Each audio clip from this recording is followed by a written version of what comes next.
education, so many promises, but this is also why it's so dangerous, because the drive to develop it faster and faster is there, and it has some dangerous potential also, and we shouldn't ignore it. Again, I'm not advocating banning it, just to be careful about how we not so much develop it, but most importantly how we deploy it into the public sphere. This is the key question.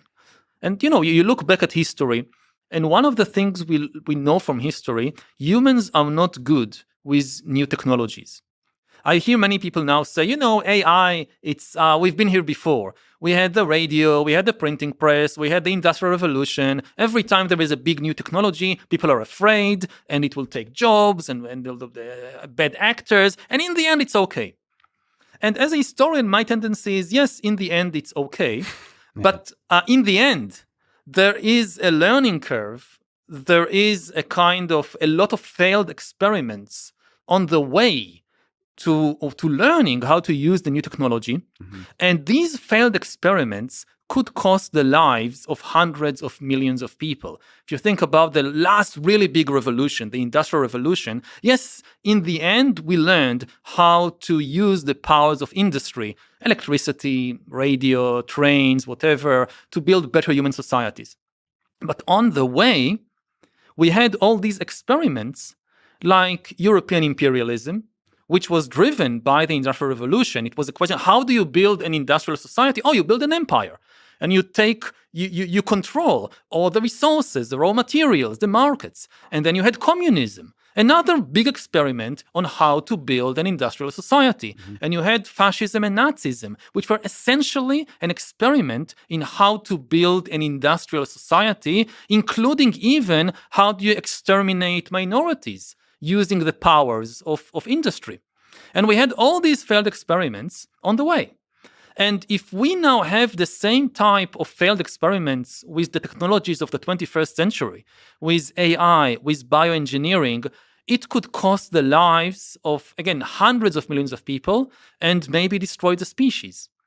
So, as a historian, when people talk about the examples from history, from new technologies, I'm not so optimistic. We need to think about the failed experiment, which accompanied every major new technology. So this intelligence thing, like you were saying, is a double-edged sword. Is that every new thing it helps us create, it can both save us and destroy us. And it's unclear each time which will happen. And that's maybe why we don't see any aliens. Yeah, I think each time it does both things. Each time it does both good things and bad things. And the more powerful the technology, the greater both the positive and the negative outcomes. Now, we are here because we are the descendants of the survivors, of the surviving cultures, the surviving civilizations. Mm-hmm. So when we look back, we say, in the end, everything was okay. Hey, we are here. But the people for whom it wasn't okay, they are just not here. And okay has a lot of possible variations to it, because there's a lot of suffering along the way, even for the people that survived. So the quality of life and all of this. But let's actually go back there to our with deep gratitude to our ancestors. How did it all start? How did Homo sapiens outcompete the others, the other human-like species, the Neanderthals and the other Homo species? On the individual level, as far as we can tell, we were not superior to them. Neanderthals actually had bigger brains than us. And not just other human species, other animals too. If you compare me personally to an elephant, to a chimpanzee, to a pig, I can do some things better, many other things worse. If you put me alone on some island with a chimpanzee, an elephant, and a pig, I wouldn't bet on me being the best survivor, the one that comes successful. If I may interrupt for a second, I was just talking extensively with Elon Musk about the difference between humans and chimps, relevant to Optimus the robot, and the chimps are not able to do this kind of pinching. Okay. With their fingers. They can only do this kind of pinching. And this kind of pinching is very useful for fine manipulation of precise manipulation of objects. So don't be so hard on yourself. You have No, I said that I can do some things Yeah. better than a chimp, but if Elon Musk goes on a boxing match Yeah. with a chimpanzee, you know, this won't help you. The this pinching- won't help you Okay, that's against a chimpanzee. Good point. And similar, if you want to climb a tree, if you want to do so many things, my bets will be on the chimp, not on Elon. Fair enough. So, I mean, you have advantages on both sides.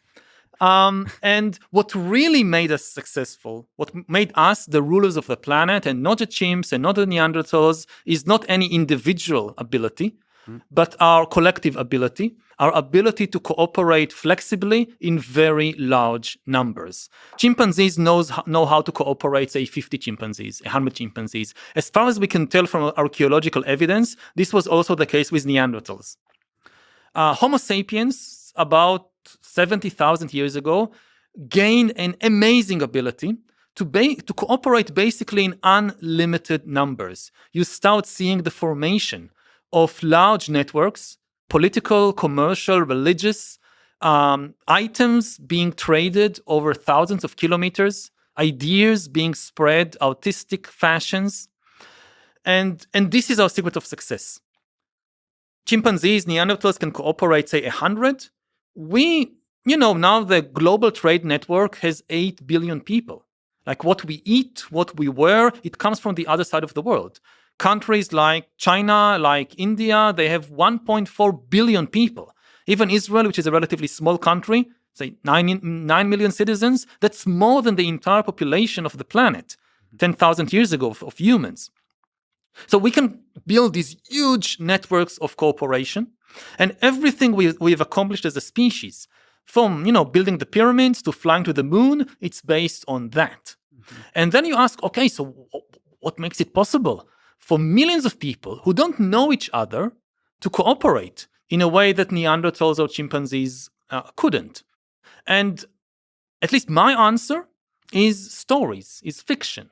It's the imagination. If you examine any large-scale human cooperation, you always find fiction as its basis.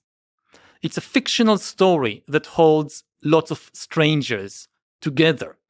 It's most obvious in cases like religion. You can't convince a group of chimpanzees to come together to fight a war or build a cathedral by promising to them, if you do that, after you die, you go to chimpanzee heaven and you get lots of bananas and coconuts. No chimpanzee will ever believe that. Humans believe these stories, which is why we have these huge religious networks. But it's the same thing with modern politics. It's the same thing with economics.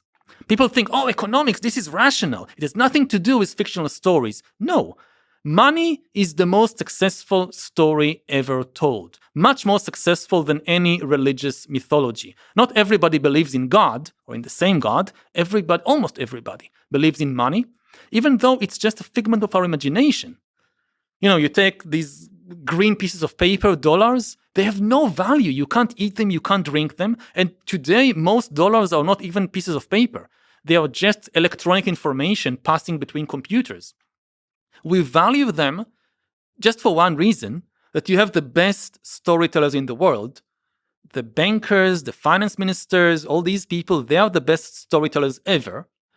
And they tell us a story that this green little piece of paper or this bit of information, it is worth a banana.